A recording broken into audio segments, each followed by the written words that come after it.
बच्चों, आज हम एक ऐसी विधि से पाठ पढ़ने का प्रयास करेंगे जिससे ना सिर्फ बच्चों को ज़्यादा समझ में आता है बल्कि उनको अच्छा भी लगता है।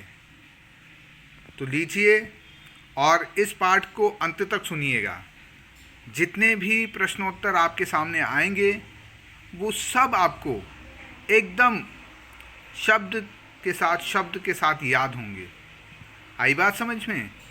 चलिए हम उंगली रखकर इस पाठ को पढ़ते हैं।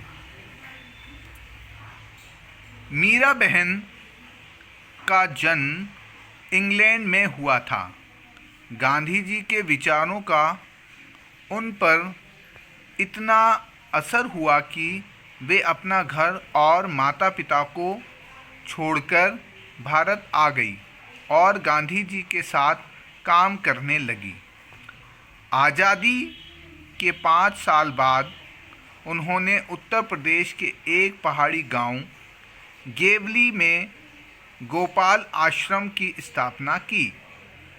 उस आश्रम में मीरा बहन का बहुत सारा समय पालतू पशुओं की देखभाल में बीतता था, लेकिन गेवली गांव के आसपास के जंगलों में बाघ जैसे खतरनाक जानवर भी रहते थे।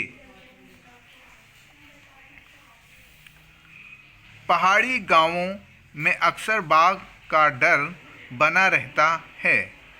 जंगल कटने के कारण शिकार की तलाश में बाघ कभी कभी गांव तक पहुंच जाता है। गेवली गांव में एक बार यही हुआ। एक बाघ ने गांव में घुसकर एक गाय को मार डाला। सुबह होते ही यह खबर पूरे गांव में फैल गई। गांव के लोग डरे कि यह बाघ कहीं फिर से आकर दूसरे पालतू जानवरों और किसी आदमी को ही अपना शिकार ना बना ले। गांव के लोग गोपाल आश्रम गए और उन्होंने मीरा बहन को अपनी चिंता बताई। गांव के लोगों ने अंत में तय किया कि बाघ को कैद कर लिया जाए। उसे कैद करने के लिए उन्होंने एक पिंजरा बनाया। पिंजरे के अंदर एक बकरी बांधी। योजना यह थी कि बकरी का मिमियाना सुनकर बाघ पिंजरे की तरफ आएगा। पिंजरे का दरवाज़ा इस प्रकार खुला हुआ बनाया गया कि बाघ के अंदर घुसते ही वह दरवाज़ा झटके से बंद हो जाए। शाम होने तक पिंजरे को ऐसी जगह पर रख दिया गया जहां बाघ अक्सर दिखाई देता था। यह जगह मीरा बहन के गोपाल आश्रम से ज़्यादा दूर नहीं थी। रात बीती। सुबह की रोशनी होते ही लोग पिंजरा देखने निकल पड़े।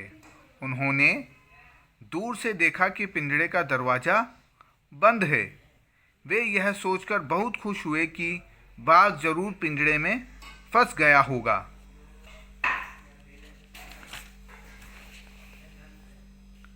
लेकिन जब वे पिंजरे के पास पहुंचे तो क्या देखते हैं, पिंजरे में बाघ नहीं था। लोग चकित थे। बाघ के अंदर गए बिना पिंजरा बंद कैसे हो गया? लोग मीरा बहन के पास पहुंचे। लोगों ने सोचा कि गोपाल आश्रम के पास में ही था,